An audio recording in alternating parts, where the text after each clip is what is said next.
coup, la première fois que j'ai vendu des gaufres, j'avais pas le vélo et j'avais pas une table adaptée. Ok. Je suis parti avec une table de pique-nique, mon gaufrier, et j'ai vendu des gaufres. Et après, j'ai noté tout ce qui se passait pas bien. Ok. Genre, c'est le bazar derrière, autour de mon gaufrier, il faut que je trouve une solution pour cacher ça. Du coup, j'ai filé chez un magasin de restauration très connu. J'ai acheté une grande carte qui sert à afficher les menus. Et je m'en sers autant à afficher que je vends des gaufres Que pour cacher... que pour cacher le la bazar cuisine, qui est derrière. Parce qu'en fait, du coup, il y a des morceaux de gaufres qui volent obligatoirement en petits bouts tout autour. Ça peut faire tache et ça peut faire pas propre, alors que c'est juste la cuisine qui est en cours. Ouais. Voilà.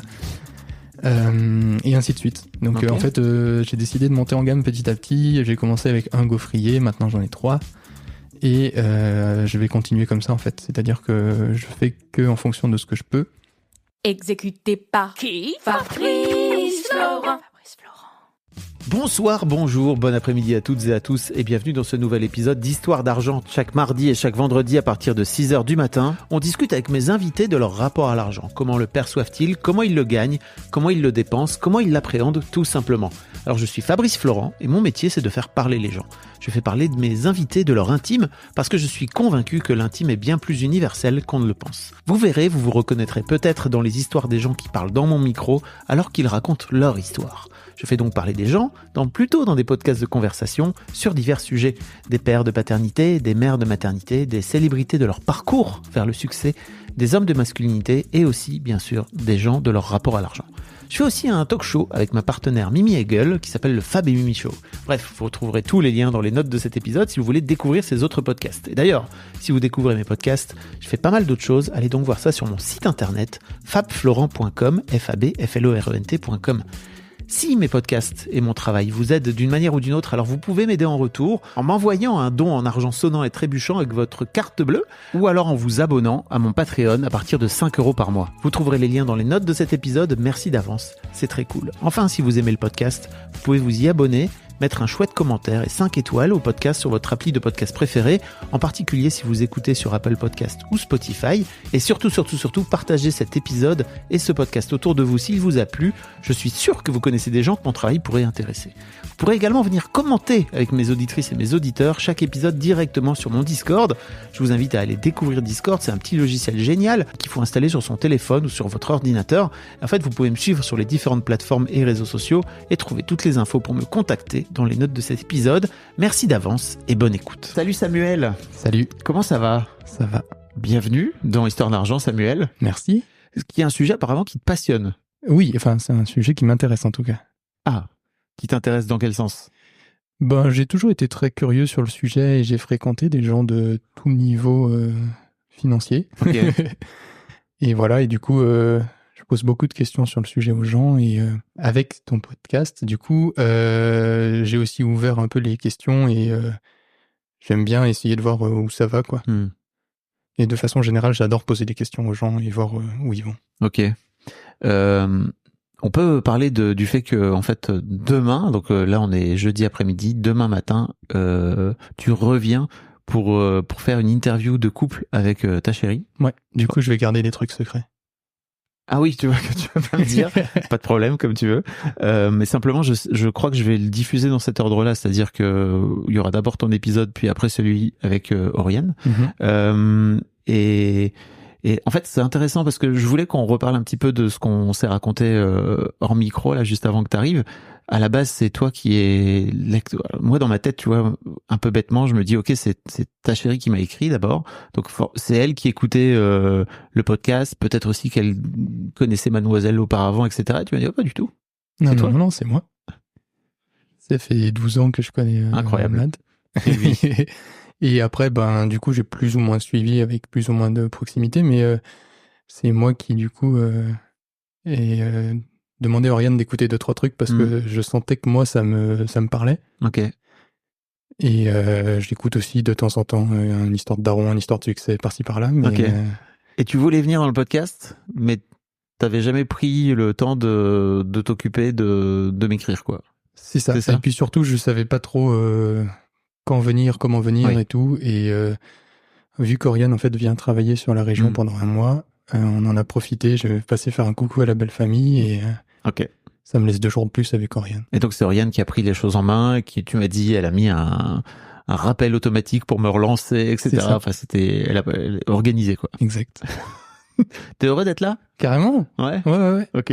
Ça te fait un peu peur? T'es un peu les miquettes ou? Oui, bah évidemment, parce que du coup, je sais pas trop quoi raconter et j'ai toujours. Tu sais pas trop quoi raconter? Non, j'ai plein de trucs à raconter. Bah oui. Mais la peur de bégayer et la peur de dire des trucs sur lesquels je serais pas d'accord avec moi-même ensuite. Mais... Ok.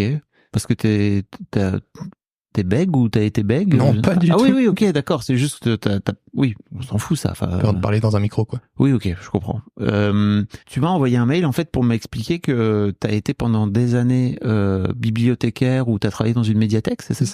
C'est ça. Et que tu t'es lancé là à ton compte et que t'as lancé une entreprise un peu particulière. Tu peux nous raconter un petit peu ce que t'as décidé de monter comme boîte? Ouais. Je lance une entreprise qui copie une autre qui existe sur Nantes. Ok. Du coup, petit coucou à Marie-Astrid, Ok. qui a, elle, lancé une entreprise qui s'appelle le vélo à gaufres. Et du coup, moi, je cherchais un métier à faire avec un vélo parce que je trouve ça très rigolo. Mm. Du coup, j'ai fait une formation avec une association qui s'appelle les boîtes à vélo, dont fait partie les vélos à gaufres. Ok. Et au début, je voulais faire des glaces. Et en fait, je suis dans une région en plein centre de la France qui, du coup, n'est pas très Glass friendly. glace friendly autrement qu'un mois et demi de l'année. Ouais. Donc, il fallait trouver quelque chose en parallèle. J'ai cherché ce qui se faisait et j'ai trouvé, du coup, la gaufre. Mm. J'ai appelé Marie-Astrid. Je lui ai demandé si elle pouvait me donner 2-3 conseils. Elle m'a donné la marque du gaufrier. Elle m'a dit, choisis bien ton vélo et bonne chance. Voilà. Et hop. Donc, qu'est-ce que j'ai fait? J'ai voulu d'abord tenter en parallèle d'être fonctionnaire, même si je suis pas fonctionnaire et on en parlera ensuite. Ok. Et du coup, d'avoir un statut en tout cas assimilé à fonctionnaire.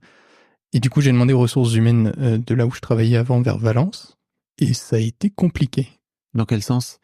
Dans le sens où on a le droit d'avoir un métier en parallèle de fonctionnaire tant que ça ne prend pas le dessus sur ce métier, que ce n'est pas dans le même domaine et que c'est fait par nous-mêmes. Donc, qui était un peu, ce qui cochait un peu les cases, non? Complètement dans les cases. Ok. Mais les DRH des ressources humaines de façon générale et dans la fonction publique ne sont pas très très très réceptifs à ce qui est différent et en dehors des clous. Donc, la DRH m'a reçu tout de suite après ma demande et m'a dit non. Je lui ai dit selon quel motif? Elle m'a dit ah, il fallait un motif. Donc, bon. C'est-à-dire que elle était pas très très au courant du fait qu'il fallait peut-être qu'elle motive sa réponse, quoi. Bah ouais. Donc je lui ai dit, ben en fait, j'entre dans les clous de la loi, j'avais imprimé le papier avec moi, et je lui ai dit, ben ça marche en fait. Elle m'a dit non. Je lui ai dit, d'accord, prouvez-moi que j'ai tort. Ça a duré 6 mois. Ils sont passés par un avocat déontologue. Ok. Qui a pondu un rapport de 40 pages pour dire que c'était oui. Parce qu'en fait, si je faisais les gaufres moi-même, on pouvait considérer que du coup, c'était des produits que je faisais moi-même, comme la loi disait. Et surtout que c'était dans une phase d'auto-entreprise potentielle et donc il n'y avait pas de concurrence, que c'était pas dans le même domaine que les médiathèques et les bibliothèques.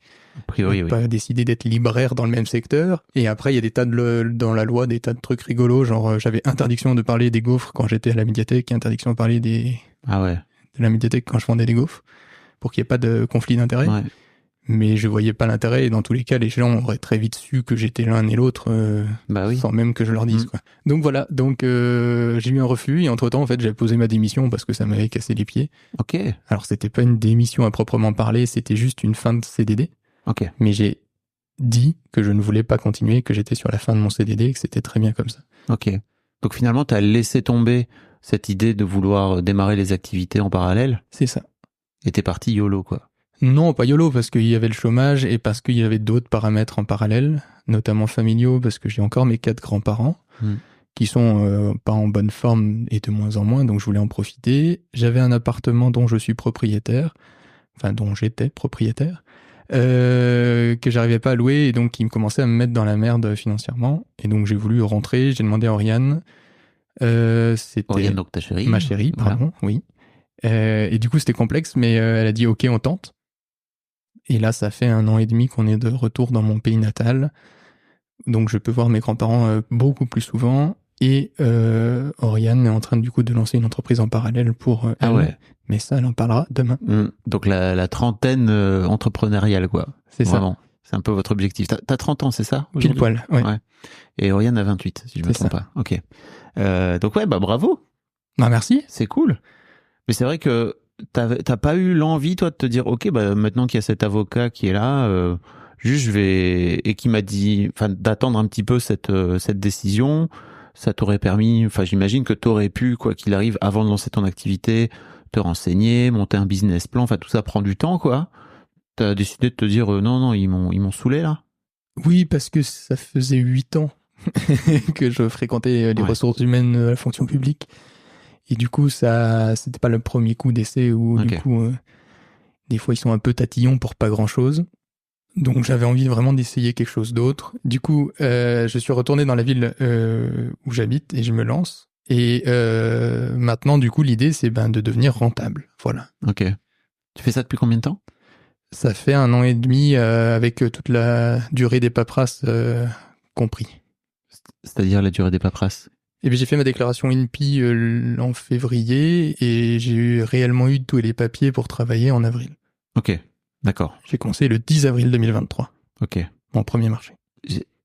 Comment ça se passe? En fait, j'ai du mal à comprendre comment tu fais pour ne pas être rentable parce que, en gros, tu ne te payes que toi, j'imagine, c'est ça? Ou oui. Tu payes les gaufres? Mais je paye la matière première, je paye une assurance, je paye une location de garage. Pour le vélo? Pour le vélo. Ouais. Parce que, spoiler alerte, j'ai un très gros vélo.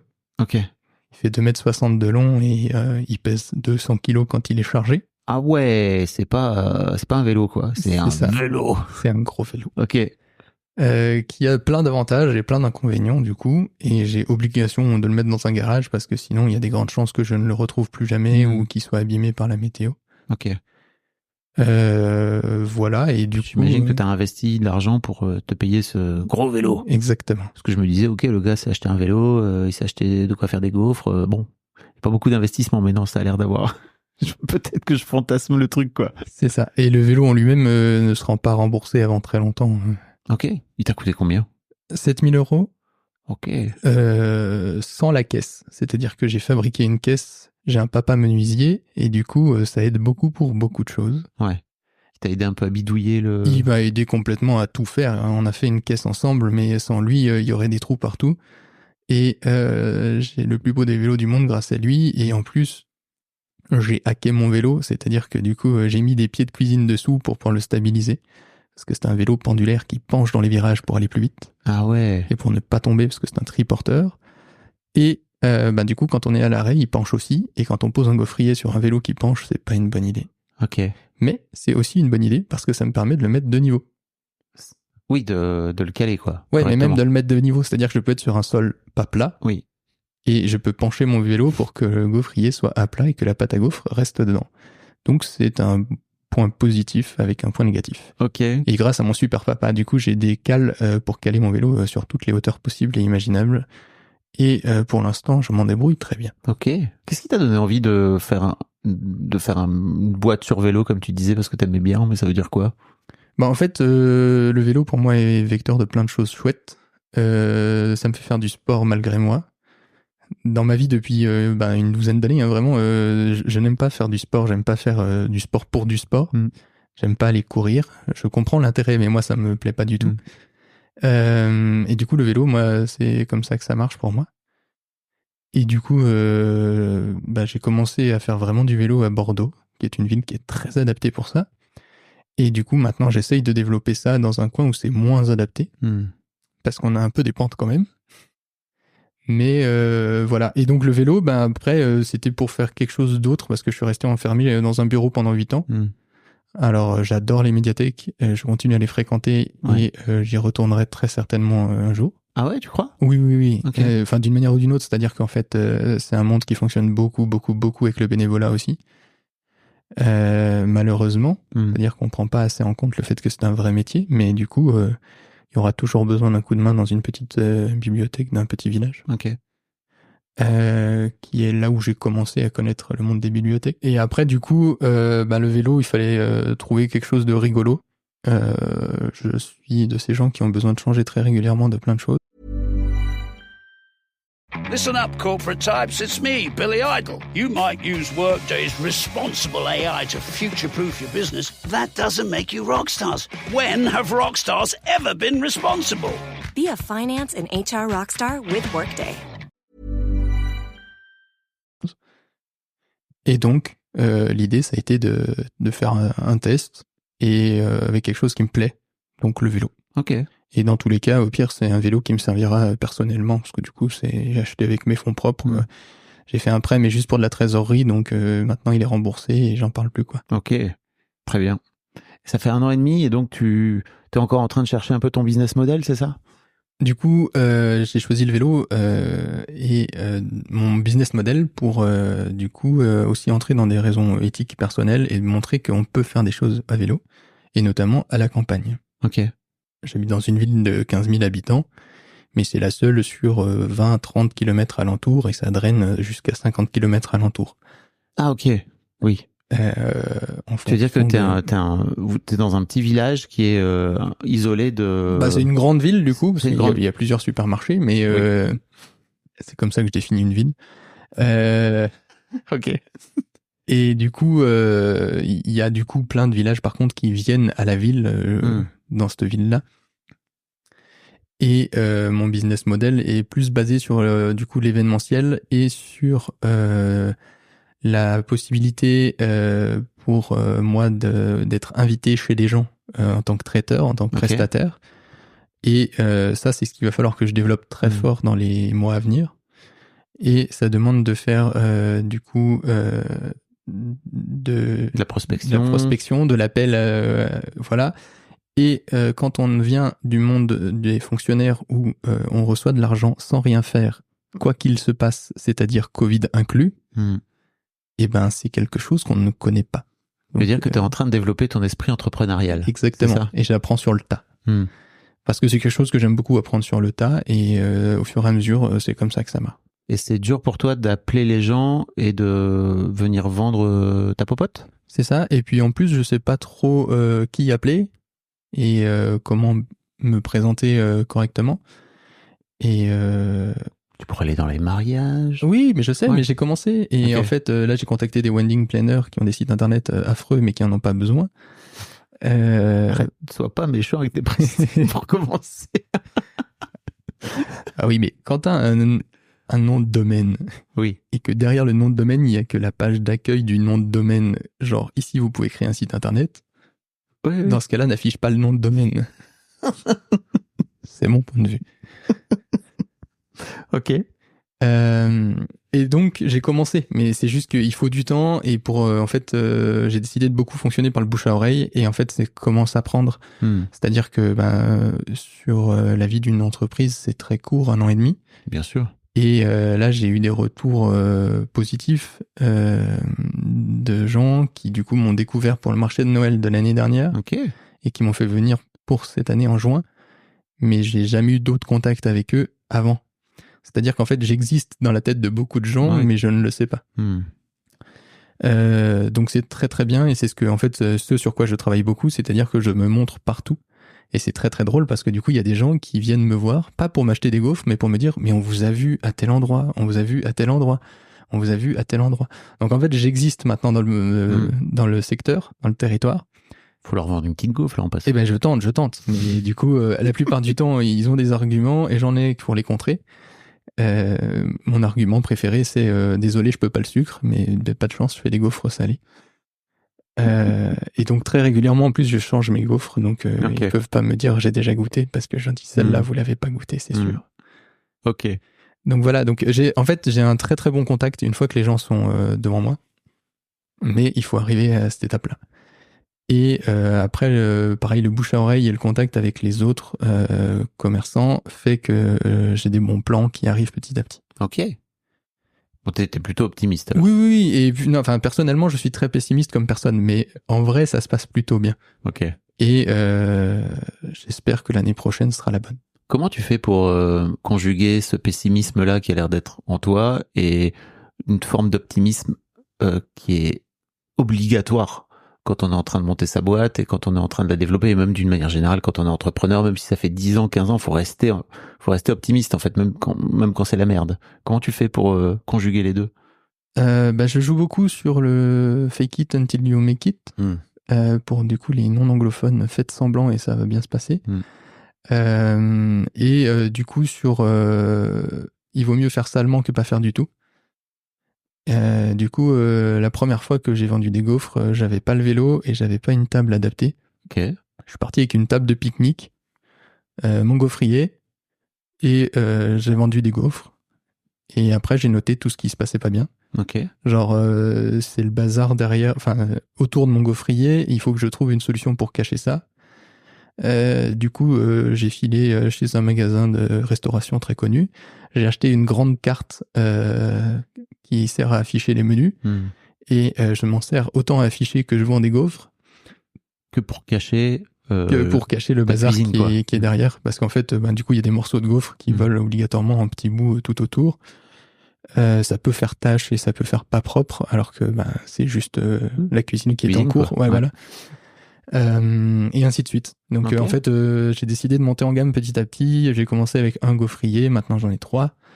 Et je vais continuer comme ça en fait. C'est-à-dire que je fais que en fonction de ce que je peux. Et pour le côté optimisme, je vois qu'il y a encore des gens qui me font confiance et qui mangent toujours mes gaufres. Ok, c'est cool alors. Et qui reviennent. Oui, très bon indicateur. Ok, ça m'intéressait de parler avec toi de justement, tu vois, de passer de cette entreprise un peu en plus, on va dire particulière, quoi. En tout cas, cette aventure entrepreneuriale, de passer de ton statut de fonctionnaire à ça, en fait, où tu dis ok, pendant des années, moi, le seul truc que t'as fait, c'est être fonctionnaire, ou en tout cas assimilé, et d'avoir l'argent qui tombe, quoi. Et là, d'un coup d'un seul, plus d'argent. Comment ça se passe pour toi? C'est pas simple tous les jours, notamment ce mois-ci, parce que j'ai pas fait attention plus que ça, et je me suis retrouvé avec 1,30€ sur mon compte courant personnel. Ok. Ce qui m'a fait beaucoup rire, parce que du coup, sans faire exprès, je suis tombé juste. Ah bon? Du coup, j'étais pas en dessous. Oui. Et j'ai jamais été dans le rouge de ma vie, je pense. J'ai toujours fait très attention, et je suis un écureuil, donc team écureuil, bonjour à tous. Ils sont pleins. Ouais, je sais. Et je les regarde sur le Discord avec grand plaisir. N'hésitez pas à rejoindre le Discord de Fab. Merci pour la petite promo, ça fait plaisir. Et du coup, je suis un écureuil, donc j'ai toujours eu de côté, et c'est quelque chose qu'on m'a appris depuis tout petit. Et donc là, je vais faire un petit coucou à Arthur qui est passé a priori sur ton canapé il y a quelques temps, mais qui vient de paraître. Oui. Et du coup, je l'ai écouté il y a pas longtemps et j'étais mort de rire parce que je me suis dit, en fait, j'ai une anecdote de début de vie que personne n'avait amenée, sauf Arthur, qui vient d'être publié. Et du coup, moi, mon souvenir d'enfance, un de mes souvenirs les marquants au niveau de l'argent, c'est que on avait un jeu avec mon papa et mon petit frère, du coup. C'est qu'ils nous emmenaient à la banque postale avec notre livret A et on faisait tamponner du coup les intérêts en francs à l'époque. Et du coup, on avait l'impression que c'était des gros sous. Alors que bon, ça devait pas non plus être tant que ça. Et je suis très très triste parce que je crois que je l'ai jeté alors que je l'avais gardé si longtemps. Ah ouais? Ouais. Mais du coup, c'est mon jeu favori quand même du mois de janvier, c'est de regarder les intérêts. Ok. Parce que en fait, ça fait 30 ans quasiment, pas 30 ans, mais depuis que j'ai des souvenirs, on va dire, suffisamment importants que du coup, j'ai appris en fait à épargner quand j'ai été petit, quoi. Par ton père? Par mes deux parents, Okay. Ouais. Et du coup, c'est pour ça m'a fait marrer, donc c'est... Et donc, oui, il y a plus d'argent qui tombe, mais il y a quand même Pôle emploi. Plus pour très longtemps, j'en ai pour quelques mois, je crois. Donc ça sera un peu plus serré pour l'année prochaine. On va voir où ça va. Dans l'idée, je suis pas fermé en fait à faire de l'intérim pour les mois d'hiver parce que pour l'instant, de ce que j'ai remarqué, c'est ceux qui rapportent le moins. Et donc ça me permettrait d'assurer 2, 3, 4 mois tranquille comme ça. Ok. Parce que tu pars du principe que potentiellement les mois d'hiver sont moins actifs pour toi ? Ouais. Ok. Ouais. Ok. Il faut enlever le mois de décembre qui est le mois de Noël où du coup là ça cartonne sur les marchés de Noël. Donc là t'y vas, c'est Là, ça ? j'y vais. Là tu vas aller bosser. Ouais. Mais janvier, février, mars pour l'instant c'était assez mou. Et vu que je travaille majoritairement sur les week-ends, il y a quand même moyen de travailler en semaine en intérim ou en Ok. mi-temps, quelque chose. Ok. Donc je me ferme clairement pas la porte à retourner dans du salariat parce que il y aura peut-être besoin. Voilà. Puis si j'ai bien compris, aussi l'idée de monter ta boîte, c'était aussi de récupérer du temps pour toi, pour pouvoir être auprès de tes grands-parents, par exemple, c'est ça ? Carrément. Ouais. Et du coup, j'associe beaucoup ça. Un mardi sur 2, je fais des marchés qui sont autour de chez un couple de mes grands-parents. Clairement, je gagne pas d'argent. Alors, je joue beaucoup sur la renommée du nom de famille de ma famille pour gagner de l'argent. C'est-à-dire que c'est des gens qui connaissent ma famille qui m'achètent des gaufres. De temps en temps, j'ai des curieux, mais majoritairement, c'est des gens qui connaissent qui viennent m'acheter des gaufres et qui se rendent compte qu'elles sont bonnes et qui reviennent. C'est-à-dire que la première fois, c'est pour faire plaisir au petit-fils, mais après, ils sont contents de manger leurs gaufres. Alors, ils attendent une occasion parce que c'est la campagne et ils sont pas non plus riches à millions, mais c'est le seul endroit où j'ai des papiers mamies qui m'achètent des gaufres, quoi, parce que sinon, ils font la tête parce que c'est des gaufres avec un format très particulier en bâtonnet. Ah oui, ok. Et du coup, clairement, les cheveux blancs et les personnes d'un certain âge acceptent moins facilement la nouveauté. Oui, ils veulent des gaufres un peu plates et qu'est-ce que vous venez nous emmerder avec toutes vos conneries là, les jeunes. Donc un vélo plus des gaufres bizarres, ça fait trop. Oui, c'est d'un coup d'un seul, c'est beaucoup trop. Ok, écoute, merci beaucoup pour ça. On va parler de plein de choses. Je crois aussi que tu as un projet un peu foufou de vouloir acheter un château.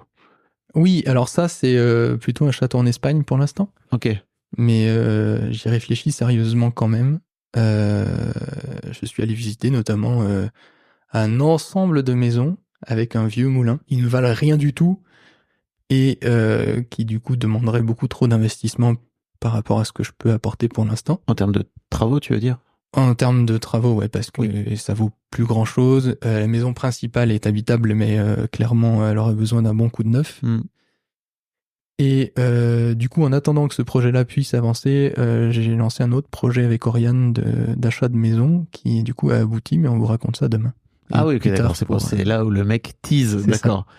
En revanche, si j'ai bien compris, cette idée de château, c'est un peu ton idée à toi. Ah, complètement. Oui. C'est ça. Ça vient d'où ? Je sais pas. Ah ouais. En fait, je trouve ça trop chouette. Les grandes bâtisses, les grandes baraques. Ok. Mais ça peut autant être un manoir qu'un ensemble de tas de maisons qu'un château. Et là, l'idée que j'adorais avec le moulin, c'est qu'on aurait pu relancer le moulin parce que le droit d'eau, qui est un droit très particulier, existe encore sur cette propriété et qu'on pourrait relancer le moulin. Mais à moins que vous n'ayez 1 million et des brouettes à me donner, ça va être compliqué. Ça dépend si vraiment ton entreprise cartonne et que tu décides de lancer une armada de vélos à gaufres, quoi. Carrément. C'est un peu l'ambition. Ça fait partie des plans dans un futur lointain, mais si ça marche, ouais. Ok. Enfin, je veux dire, derrière l'idée de, ok, je vais monter ma petite boîte avec mon petit vélo, mon gaufrier pour récupérer un peu du temps à toi, qui est un truc un peu à échelle humaine et à taille qui t'est adapté finalement. T'as aussi l'idée de te dire, ok, si ça marche, je veux éventuellement grandir, quoi, rentrer dans le game. Carrément. Ok. Et en fait, je m'inspire de projets qui existent déjà ailleurs, sur Lyon par exemple, en fait, où il y a plein d'entreprises qui se sont rassemblées dans un bâtiment qui appartient à l'agglomération lyonnaise, je pense, qui sont au cœur du coup de Lyon et qui du coup fabriquent des vélos en plein cœur de Lyon avec une usine de fabrication de vélos qui travaille en fait pour toutes les marques qui sont à l'intérieur, plus d'autres marques très connues. Et je trouve ça trop chouette. Et je me dis qu'en fait, on peut très bien faire ça du coup dans la ville où je travaille et où j'habite. Parce qu'il y a des acteurs du vélo dans mon département. Dans le coin, ouais. Et en fait, mon projet actuellement, c'est de, pour l'instant, créer un carnet d'adresses immensissime de gens qui font des trucs avec des vélos. Ok. Pour ensuite réussir à faire des choses ensemble. Ok. Voilà. Ah oui, donc dis donc. Mais en fait, j'ai des ambitions. C'est juste que j'ai pas obligatoirement les moyens qui vont derrière, mais c'est pas un problème pour moi. C'est que, en fait, là, j'ai juste contacté quelqu'un que j'ai vu passer il y a pas très longtemps qui a un projet de crêpes à vélo. et qui commence à tourner et qui en fait m'envoie des gens qui veulent soit qu'elle vienne et elle peut pas et elle, en fait elle les envoie chez moi. Ok. Et inversement, dès que moi j'ai des demandes sur le secteur où elle est, je peux renvoyer sur son entreprise. Ok. Oui, donc ça file des coups de main, quoi. Carrément. Entre rouleurs à vélo. Entrepreneurs à vélo. C'est ça. Restaurateur ambulant, on est plein en fait, parce que même les camions me donnent des coups de main, donc il y a pas de... Ouais, j'allais dire, c'est vrai qu'il y a vraiment plein, de plus en plus de boîtes qui se lancent comme ça avec juste un endroit pour pour héberger la cuisine, quoi, tu vois. Et puis après, faut rouler, quoi, faut aller ailleurs, quoi. C'est ça. Ok.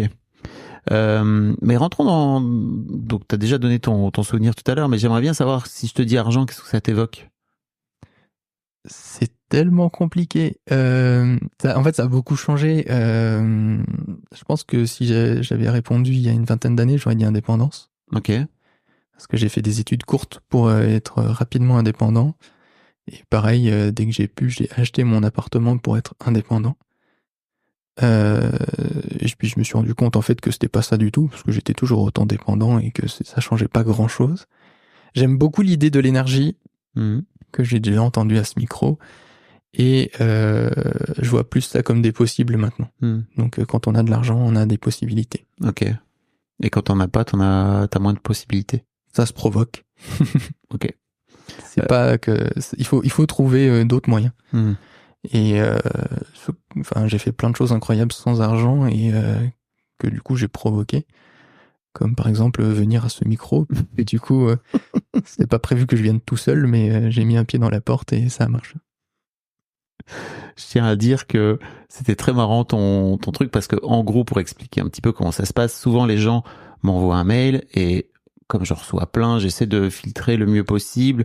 Il y a des moments où je sais qu'il y a des mails, il y a des candidatures qui peuvent m'intéresser, mais je viens de poster ou d'interviewer quelqu'un, il y a un peu dans un profil un peu semblable, donc j'essaie de varier un petit peu en fonction du temps et tout. Et en fait, ce qui s'est passé effectivement, Samuel, c'est que moi à la base c'est Oriane qui m'a écrit en me disant on aimerait bien venir en couple.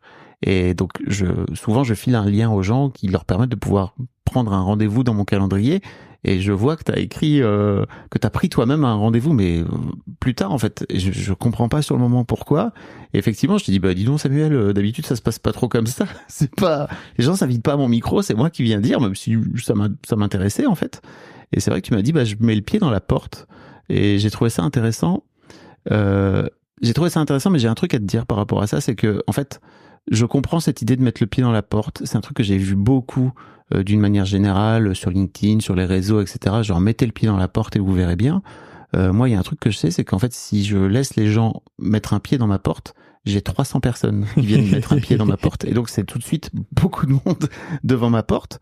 Donc, c'est pour ça que j'essaie de filtrer Bien et que sûr. je suis un peu...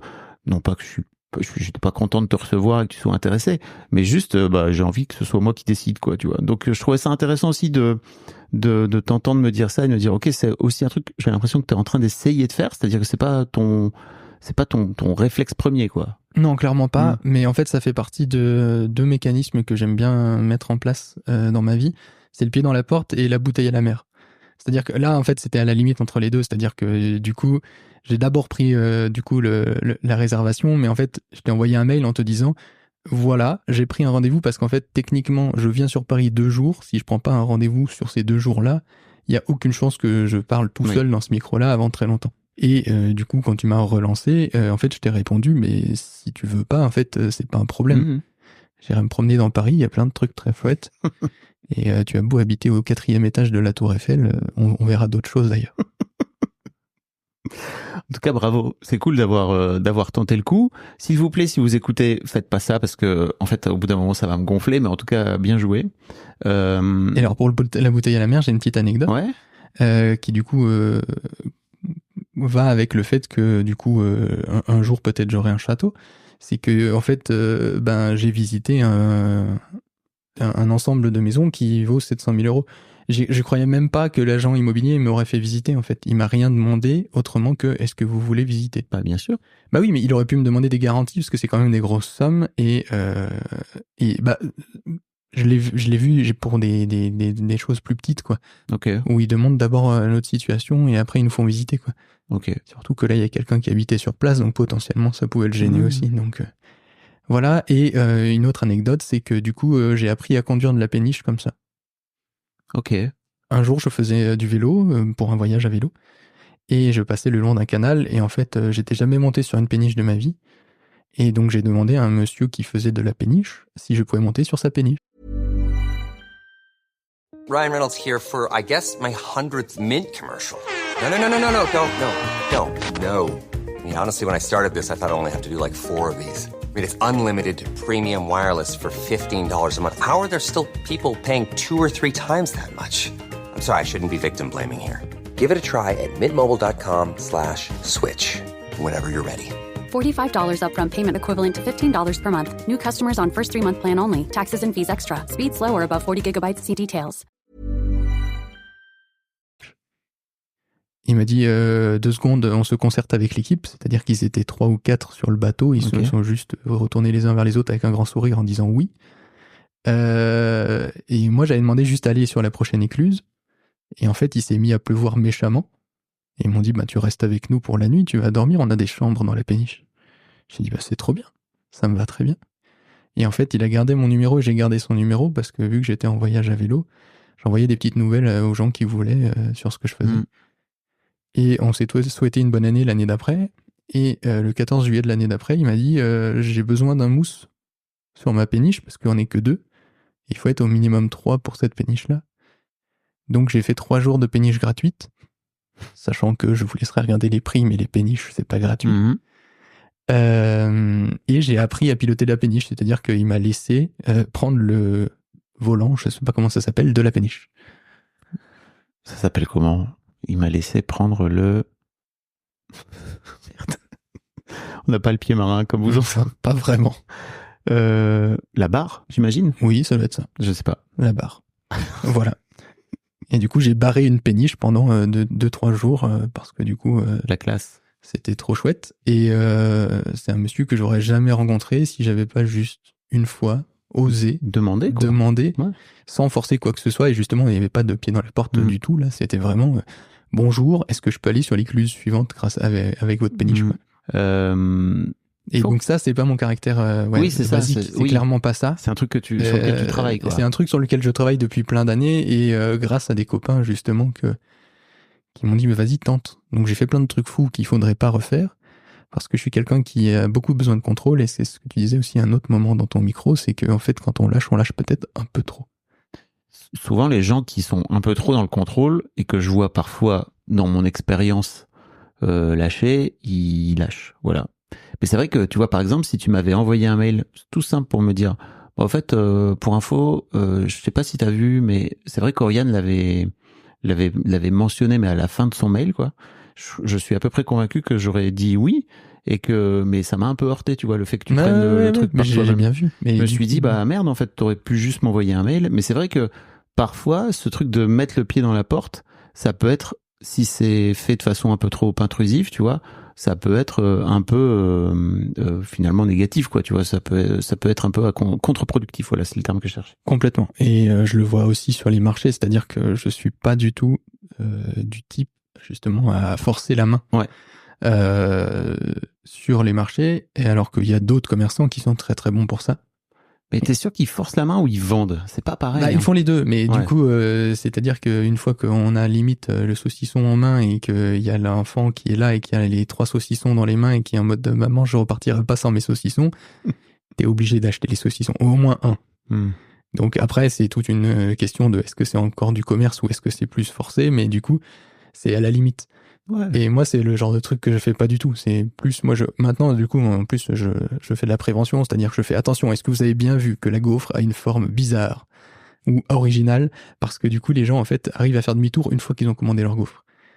Et à ne pas me payer et à partir sans plus jamais me parler. Ah ouais? Ah oui. Alors du coup, c'est souvent des personnes plutôt âgées et plutôt avec des cheveux blancs. Mais du coup, maintenant, je suis obligé, moi, de faire de l'inverse. C'est limite, Faut les plaquer au sol et leur dire, maintenant, tu me donnes mon argent, papy, là, ça suffit, wesh. Si seulement. Faut se faire respecter. Un peu à la Soprano, quoi, tu vois. Ouais, je comprends. Donc ouais, et non, clairement, je suis le premier à pas aimer les pieds dans la porte, hein, mais du coup, là, c'est des situations exceptionnelles pour moi et où ensuite je désamorce très vite en disant, mais en fait, si ça se fait pas, c'est pas grave. Mais c'est juste pour un premier pas. Ok. Comment t'es devenu un écureuil alors? Qu'est-ce qu'ils font tes parents dans la vie? Ma maman était laborantine jusqu'en 2012, où du coup son laboratoire public a été racheté par un privé, comme beaucoup d'autres choses dans la santé ces 20 dernières années. Et du coup, elle est devenue bibliothécaire en même temps que moi. On a fait une formation de bibliothécaire en parallèle. Moi, parce que du coup, je savais pas quoi faire de ma vie, je voulais quelque chose de très généraliste. Et notamment parce que ma maman était bibliothécaire bénévole dans mon petit village. Ok. Et que je trouvais ça plutôt chouette parce que j'ai toujours été un très grand lecteur. Et du coup, on a fait une formation de bibliothécaire en même temps. Et mon papa est menuisier, comme je l'ai déjà dit pour le vélo. À son compte, tout seul, il a essayé d'avoir un ouvrier pendant un temps et ça lui a pas convenu. Et du coup, maintenant, ils sont tous les deux sur une fin de carrière. Mon papa, c'est plus compliqué parce que c'est très physique comme métier de menuisier. Tu m'étonnes. Et il porte beaucoup de charges et il est tout seul. Et ça m'impressionne toujours de le voir transporter des escaliers tout seul. Il a quel âge aujourd'hui? 60 Il va avoir 60 l'année prochaine. Ok. Et de quoi t'as hérité par rapport à leur relation à l'argent que tu vois aujourd'hui après avoir écouté le podcast? Je pense alors c'est marrant parce que du coup j'ai plus été élevé par un village complet, c'est-à-dire que autour de chez moi il y a mes parents, mes grands-parents, mes oncles, mes tantes, mes cousins et les cousins de mes parents, parce qu'on est dans des petits villages et que mes grands-parents étaient paysans. Du coup ils avaient des terres et des bâtiments. La maison dans laquelle mes parents habitaient et mon frère va reprendre à partir de la semaine prochaine était une étable qui appartenait à mon arrière-grand-mère. Waouh. Et donc ça a été rénové par mes parents.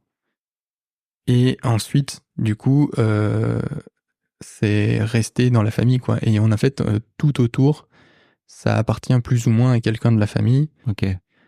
Et toi, tu gambadais un peu dans tout ce domaine, quoi. C'est ça. Et on a eu une liberté incroyable physique. Parce que en fait, on avait le droit d'aller où on voulait dans le village, comme on voulait, sachant que en fait, il y avait toujours quelqu'un qui nous connaissait et qui pouvait dire on l'a vu. Et surtout, en fait, on a été beaucoup élevés aussi par nos grands-parents qui nous ont gardés en partie quand on était le mercredi après-midi ou des temps de midi, ils venaient nous chercher pour qu'on aille manger avec eux. Et du coup, de ce qui restera, c'est que il faut acheter de la pierre. Ouais. Donc peut-être que le château vient pas de nulle part. Beaucoup de pierres, hein, en plus le château, c'est. Oui, c'est beaucoup de pierres. Et vu qu'on était dans une famille paysanne, toi qui aimes bien les petites phrases, je vais t'en donner plein. Ah oui. Il y avait un ya est un ya, qui est le patois de un sou est un sou. Ok. Désolé pour mon accent, pour tous les gens qui reconnaîtront le patois. Et du coup, parce que en fait, on était dans des familles quand même originaires de la paysannerie et donc pas très riches non plus. C'est-à-dire que mes grands-parents, je pense pas qu'ils aient été non plus super riches. Tu sais pas? Non, mais en fait, ma grand-mère m'a dit une phrase il y a pas longtemps, c'est qu'un paysan vit pauvre et meurt riche. Parce que en fait, ces terres prennent de la valeur au fur et à mesure, ces bâtiments prennent de la valeur au fur et à mesure. Et surtout, moi, pour beaucoup m'intéresser au monde paysan, ils ont des millions de dettes là, ces temps-ci. Chacun. Ouais. Alors c'est 500 000 parfois, hein, mais c'est quand même des sommes astronomiques. Et du coup, ça leur prend une vie à rembourser. Et une fois qu'ils l'ont remboursé, c'est ce qu'ils pourraient gagner potentiellement. Ouais. Et donc, c'est vrai que toutes ces phrases-là. Ouais, pardon, je te coupe, mais moi, je me souviens que j'ai été pendant toute mon enfance en fait en vacances chez des fermiers, tu vois, en vacances en Vendée. Et en fait, ces gens-là vivaient très chichement. Ils avaient tu vois, ils avaient une vie très très modeste, mais ils avaient des terres partout, tu vois, aux alentours, des maisons, des machins, etc., qui devaient valoir un patrimoine en vrai quand tu finis par tout solder. Vraiment, ils devaient avoir beaucoup d'argent, quoi. Mais c'est vrai qu'ils avaient une façon de vivre et de dépenser leur argent vraiment qui restait très modeste en fait. Alors que je crois que fondamentalement ils étaient riches, quoi. Tu vois. Donc c'est vraiment marrant le décalage qu'il peut y avoir, quoi. Et c'était un peu ça, tu dis. Oui, alors après, je pense pas qu'ils soient riches. Enfin, ils sont propriétaires, c'est sûr et certain. Mais rien que ça, c'est. Oui, vois, non, mais j'imagine que ça. on est d'accord. Mais après, du coup, c'est aussi des héritages de famille, c'est-à-dire que la ferme était la ferme de mes arrière-grands-parents et ainsi de suite, quoi. Et tu veux dire derrière, enfin, ce que tu veux dire en sous-texte, c'est que ça se vend pas forcément. Oui, c'est ça. Ouais. Et que du coup, on n'a pas l'impression que c'est riche parce qu'on n'a pas la vraie valeur du bien, parce qu'en fait, il se transmet et ainsi de suite.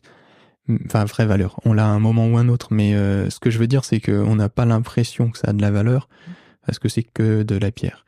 Mais tu te rends compte de l'extérieur. En fait, je m'en rends bien compte. Quand tu prends un peu de hauteur, fondamentalement, t'as une famille, s'ils sont propriétaires de plein de maisons dans cet endroit, il y a de l'argent, quoi.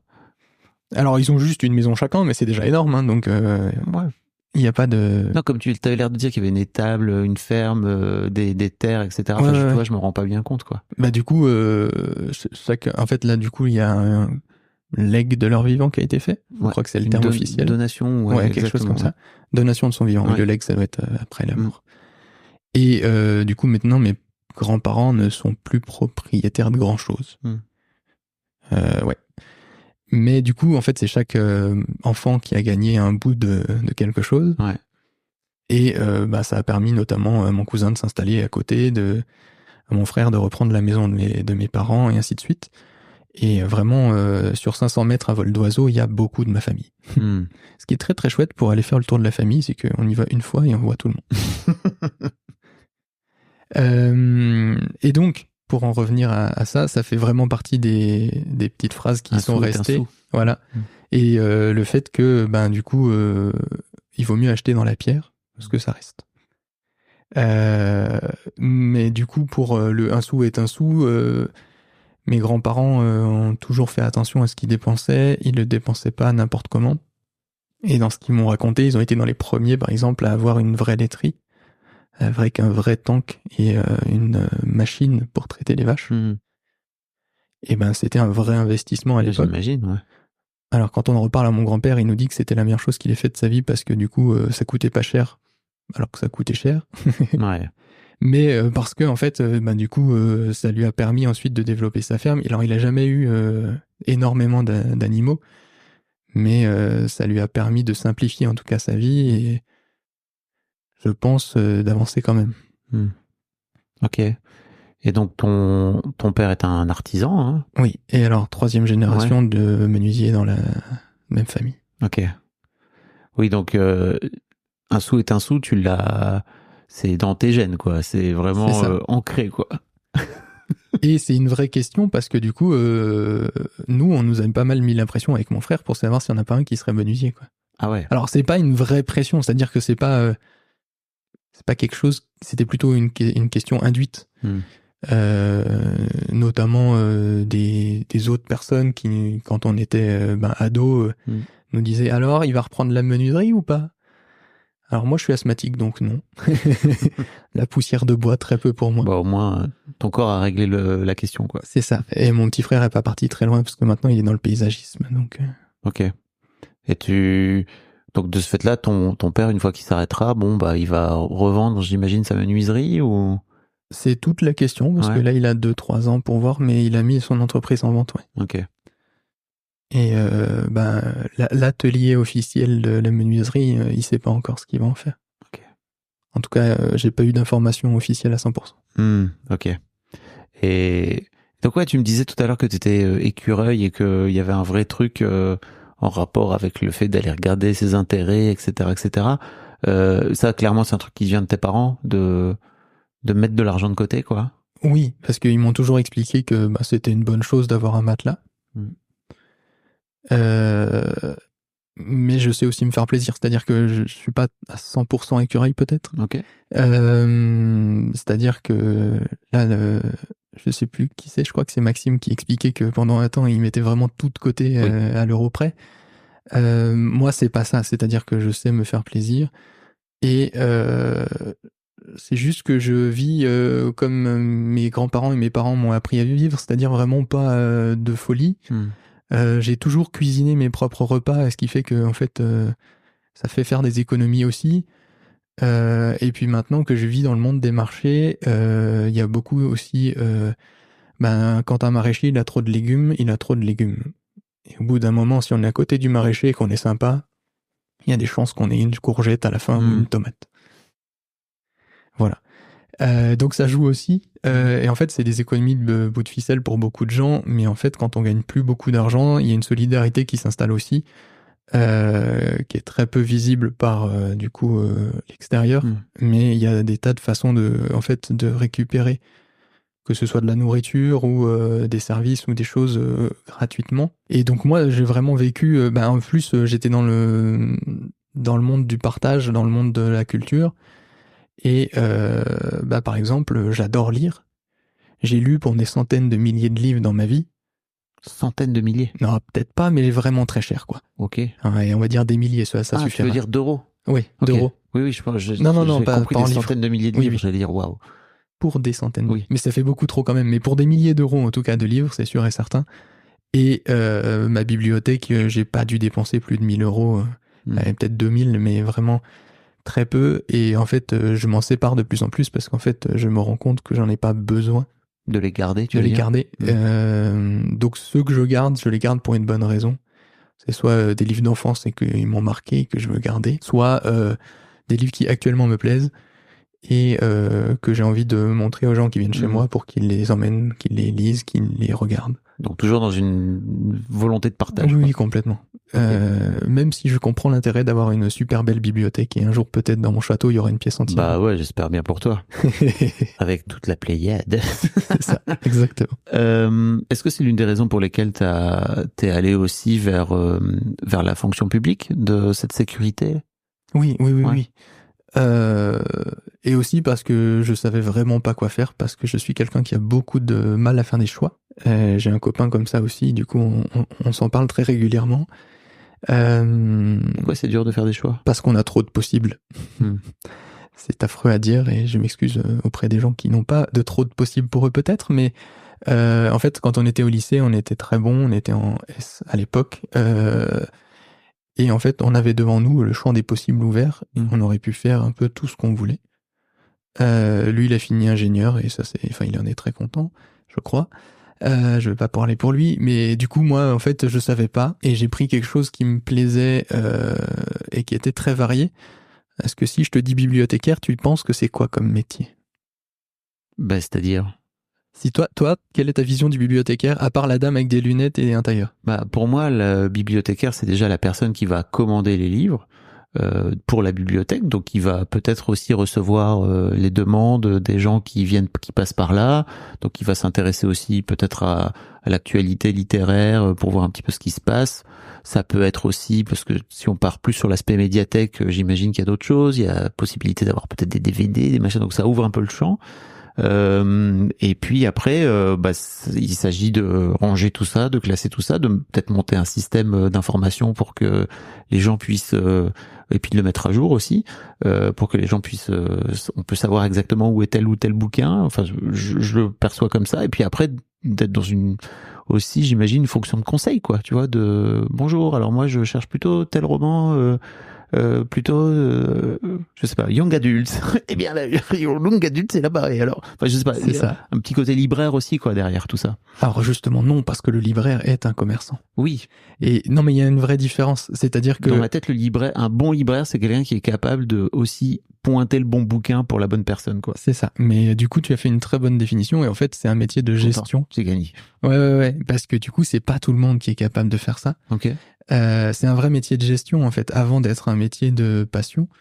Et notamment dans les entretiens pour entrer dans les écoles, alors il y en a très très peu, c'est des écoles d'information. Et du coup, en fait, on apprend à gérer avant d'apprendre à lire, parce qu'en fait, ils savent que les gens qui viennent sont des lecteurs. Et donc, pour entrer dans ces écoles-là, on vous demande de ce que vous aimez, et la pire chose à répondre, c'est la lecture. Parce qu'en fait, ils s'en doutent. Bah oui, je me doute. Et donc, en fait, c'est vraiment... je suis tombé sur des entretiens d'entrée en licence pro où la jeune femme répondait que elle adorait lire et que sa meilleure conseillère, c'était sa maman. Ce qui, du coup, pour être professionnel de la lecture et du conseil, n'est pas la meilleure des choses à répondre. Oui. Quoi. Moi, donc, j'adore les bases de données, c'est ça qu'il faut dire. Ouais, c'est ça. C'est beaucoup plus ça. Et du coup, il faut s'y connaître en base de données. Il faut savoir remplir correctement avec les codes et les normes qui existent. Et surtout, c'est un métier qui est en grande modification, qui est en grand changement de vie parce que on trouve de plus en plus de trucs en ligne. L'Internet. Notre gros démon actuellement, c'est la musique. Et j'en parle comme s'il y était encore. Parce que du coup, c'est quand même un métier qui me plaît énormément. Et du coup, j'ai été dans la musique. Et en fait, les seules offres qu'on propose de manière correcte en médiathèque, en musique, c'est des CD. Sauf que les voitures n'ont plus de lecteur CD. Les ordinateurs n'ont plus de lecteur CD. Et les lecteurs DVD à la maison commencent à devenir rares. Donc toutes les offres en ligne refusent complètement d'être partagées pour pas cher dans des médiathèques, contrairement aux livres, aux CD et aux DVD où on avait le droit de le faire. Ouais, où c'est aussi un moyen de promotion d'une manière générale de l'artiste. De la culture, de l'artiste, et clairement c'est prouvé que les gens qui vont beaucoup en bibliothèque vont aussi beaucoup en librairie. C'est-à-dire qu'en fait, clairement, si on est grand lecteur, on est grand lecteur. Et c'est pas parce qu'on nous propose des milliers de ressources gratuites qu'on n'aura pas envie d'en acheter à côté si on a la possibilité. Oui, c'est sûr. Et pour les offrir et pour les avoir chez soi dans une jolie bibliothèque. Ça faisait partie des grandes études qui montraient que la musique en ligne et les gens qui téléchargeaient, en fait, ne faisaient pas juste que télécharger, ils achetaient aussi, ou alors ils allaient en concert. En tout cas, ils consommaient de la culture plus que ce qu'on pouvait penser, quoi. Et donc, en fait, je suis parti sur un métier de gestion et un métier, en fait, qui était très divers parce que, justement, j'ai fait des stages. Et si j'avais envie de rester dans la tech, il suffisait d'aller dans une bibliothèque universitaire dans la tech. J'ai été bibliothécaire universitaire stagiaire dans une bibliothèque spécialisée dans l'ingénierie. Et il y avait des livres sur les roulements à 3 billes, les roulements à 4 billes, les roulements à 5 billes, les roulements à 6 billes. Mais c'est sûr. Les roulements horizontaux, les roulements verticaux. Moi, j'y comprenais rien du tout, mais je savais les classer. Et du coup, quand un étudiant venait, il me disait « Bonjour, j'aimerais savoir où sont les livres sur les roulements à billes », je pouvais lui dire « Ils sont là ». Mais c'est obligatoirement se spécialiser, enfin, aller dans le sens de se renseigner sur ce que c'est pour pouvoir répondre, en fait. Donc dans tous les cas, un bibliothécaire qui est dans du patrimoine n'est pas du tout les mêmes bibliothécaires qui est dans une section jeunesse ou qui est dans une bibliothèque universitaire. Mais tu sais, je te demandais tout ça par rapport au fait que est-ce que c'était important pour toi de devenir bibliothécaire par rapport à la fonction publique et au fait de la sécurité de l'emploi? Et la réponse est oui. Ok. Et j'aimerais savoir en fait à quel moment tu t'es dit ok, maintenant la bibliothèque c'est super, j'ai adoré, et en fait la fonction publique c'est super, en tout cas assimilé, si j'ai bien compris, et l'argent qui tombe automatiquement c'est super, mais en fait j'ai envie de vivre mon aventure entrepreneuriale. Qu'est-ce qui s'est passé entre deux? Le manque d'innovation. Dans ta vie, tu veux dire? Non, dans ce métier. Ah. Parce que la fonction publique.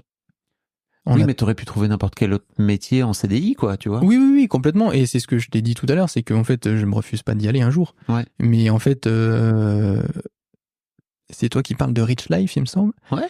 Et en fait, moi, ma Rich Life, c'est de pouvoir choisir quand je travaille et de pouvoir aller voir mes grands-parents quand j'en ai envie et de pouvoir, actuellement, et de pouvoir jouer à des jeux vidéo aussi. Et du coup, c'est bien plus simple quand on n'est pas salarié de choisir quand on travaille.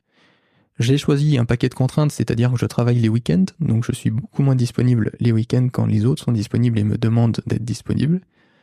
Mais par rapport à ce que je veux maintenant tout de suite, c'est-à-dire être disponible pour ma famille et pouvoir choisir mes horaires de travail, c'est-à-dire que demain on est vendredi, théoriquement je travaille, mais en fait je serai là en train d'enregistrer un podcast et il y aura personne pour me dire tu as pris tes congés trop tard.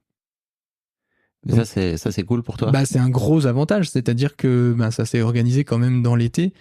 Et dans l'été, pour prendre des congés pour septembre, c'est pas toujours simple, par exemple. Oui, c'est sûr. Donc, et encore moins dans la fonction publique où il faut qu'on soit en train de maintenir un service public. Donc c'est ce genre de choses-là qui du coup pour l'instant me motive, c'est de pouvoir me dire que je m'organise comme je veux. Ok. Il y a un paquet de contraintes et ça me plaît pas tous les jours, mais du coup c'est ce qui m'a motivé vraiment Ok. à faire le pas. Très bien. Et donc à partir de mais ce qui m'intéresse aussi, c'est de t'entendre dire que à la base t'as choisi cette activité aussi. Enfin, j'ai l'impression qu'il y a toute une somme de de critères que ça coche et qui te vont très bien, qui sont plutôt très personnels, c'est-à-dire par rapport à ta vie que t'as envie d'avoir toi en ce moment. Comment t'en viens à te dire ok, en plus de ça, j'aimerais bien tirer une forme d'ambition aussi et de me dire en fait je peux gagner de l'argent et je peux faire en sorte de gagner plus d'argent avec cette boîte, quoi. Tu vois, c'est pas. Ouais. J'entends bien derrière ça, tout je suis en train de l'apprendre. Ouais.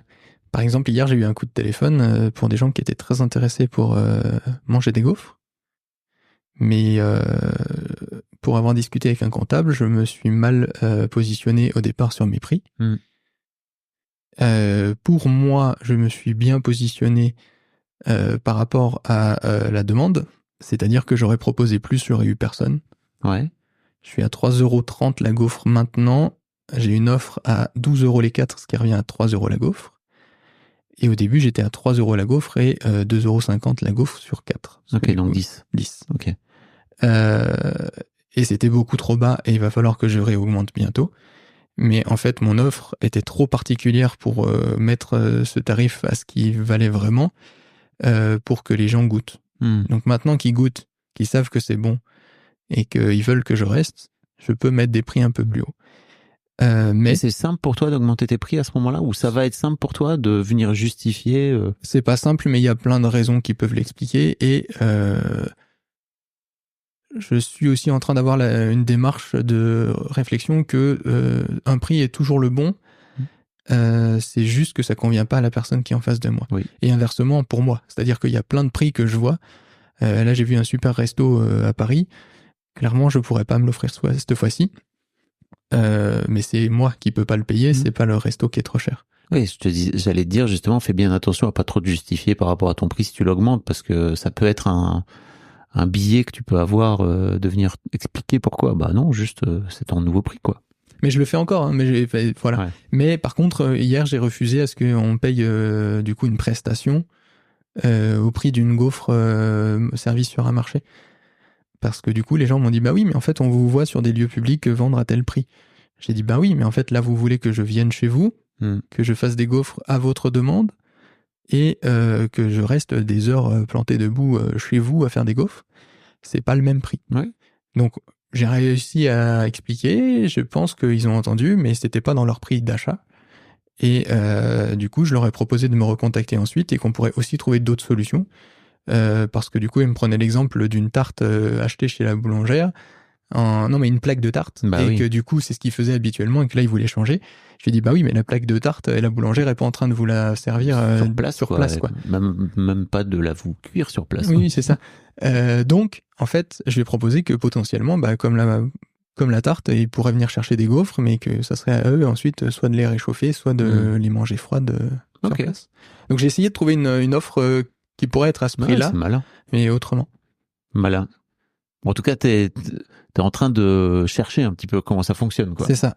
On se donne rendez-vous dans 2 ans, ça te dit ou pas? Avec grand plaisir. Ok. Et du coup, je discute avec les autres commerçants aussi, et j'apprends beaucoup comme ça, en fait. Bah oui, j'imagine. De toute façon, il n'y a pas d'école d'entrepreneuriat, hein, tu vois. Il n'y a pas d'école de création de boîte, il n'y a pas d'école de création d'entreprise. C'est tout, faut y aller, et tu prends ta bite, tout ce que tu veux, et ton couteau, et puis t'y vas, quoi, tu vois. Il n'y a pas d'autre choix. Hein. En tout cas, t'as envie. Oui, bah j'ai envie d'essayer, en tout cas. Ouais. T'as envie de réussir ou pas? C'est pas pareil, hein. Ça m'arrangerait de réussir, en tout cas. Non, mais ouais, j'ai pas spécifié. Enfin, si, je pense que j'ai envie de réussir. J'ai envie de pouvoir dire ça a marché. Tu vois, ouais. Ton cerveau, il est con, hein. Si tu dis j'ai envie d'essayer, il va juste essayer, hein. Si tu dis j'ai envie de réussir, il va faire ah ouais, ok, on va donc réussir, très bien. C'est ça. Mais déjà, cette année est bien meilleure que l'année dernière et ça, ouais. J'espère, bien moins bonne que l'année prochaine. Trop bien. Est-ce qu'il y a un sujet sur lequel je t'ai pas amené, dont tu aurais aimé parler et dont on ne parlera pas demain avec Oriane? Mon appartement. Ouais. J'ai acheté un appartement à 23 ans, du coup. Bravo. Toutes mes félicitations. Merci. Parce que tu as suivi papa et maman. Exactement. Et papy et mamie. Et surtout l'inverse. Et du coup, je voulais dire un grand merci à papa et maman qui m'ont beaucoup aidé aussi. Financièrement. Parce que du coup, on vit à la campagne. Et quand j'ai passé mon permis de conduire, ils m'ont payé mon permis de conduire. Et quand il a fallu que je commence à travailler avec une voiture, ils m'ont payé une voiture. Alors, c'était très drôle parce que du coup, ça a à peu près en même temps où mon frère a eu besoin d'une voiture. Du coup, ils nous ont acheté 2 voitures. Ouais. Et en plus, quand j'ai eu besoin de m'acheter un appartement, ils m'ont hébergé gratuitement pour que j'encaisse le plus possible de côté pour avoir un apport conséquent à apporter à la banque. Et ils m'ont donné un plus pour acheter mon premier appartement je dirais pas la bonne somme parce que je vais me tromper. Ok. Du coup, j'ai acheté pour environ 100 000 € un appartement. J'ai fait des rénovations grâce à un papa bricoleur et menuisier. Et une maman bricoleuse aussi d'ailleurs, qui m'a beaucoup aidé. C'était pas des grosses rénovations, mais c'était quand même des rénovations. J'étais sur un appartement avec un superbe orange flashy. Et je l'ai transformé en un très bel appartement avec un blanc plutôt mat. Toutes mes félicitations. Et du coup, j'ai acheté un appartement à 23 ans et j'avais déjà un tout petit peu une idée entrepreneuriale. C'est-à-dire qu'en fait, j'avais le choix entre acheter un appartement à 70 000 € avec une chambre et j'ai préféré acheter un appartement avec 100 000 € pour avoir 2 chambres et mettre une chambre en colocation. Ah ouais. Ce qui m'a motivé au départ, c'était de pas être tout seul. Parce que j'avais vécu tout seul dans un studio pendant un temps et vraiment c'était la pire chose qui m'est arrivée. J'ai besoin de contact avec moi autour de moi, notamment pour me caler sur mes horaires, sur les horaires de quelqu'un d'autre en fait. Ok. Ça m'aide. Et du coup, j'ai été le propriétaire qui louait à un collègue pendant un temps.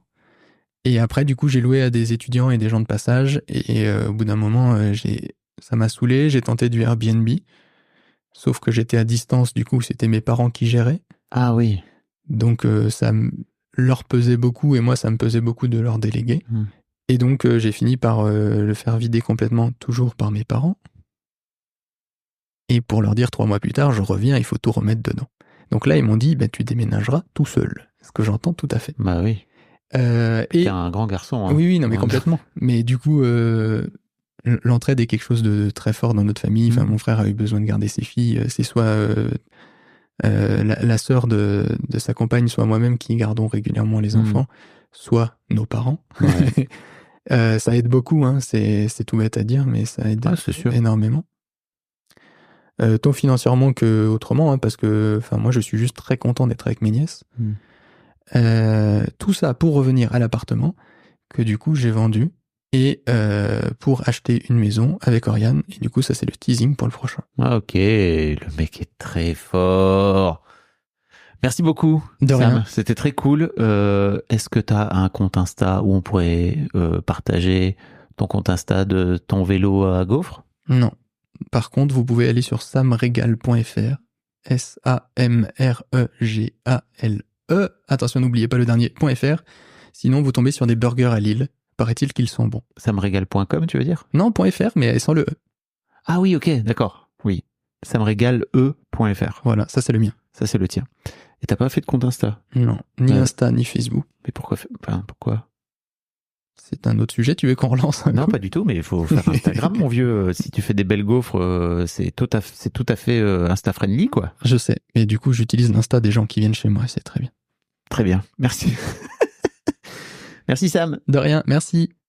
Un grand merci à vous d'avoir écouté jusqu'au bout. Pensez à rejoindre le serveur Discord pour venir commenter avec le reste de ma commu. Je vous trouverai tous les liens dans les notes de cet épisode. Et si mon travail vous plaît, je vous rappelle que vous pouvez m'offrir en échange un peu de sérénité en vous abonnant à mon Patreon ou en m'envoyant de l'argent en vous munissant de votre CB. Vous trouverez tous les liens dans les notes de cet épisode également.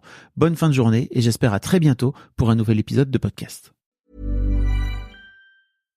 Hey corporate types, Billy Idol here. Just because you use Workday to drive long-term success, it doesn't make you a rock star. Rock stars drive fast cars, not business operations. Be a finance and HR rockstar with Workday.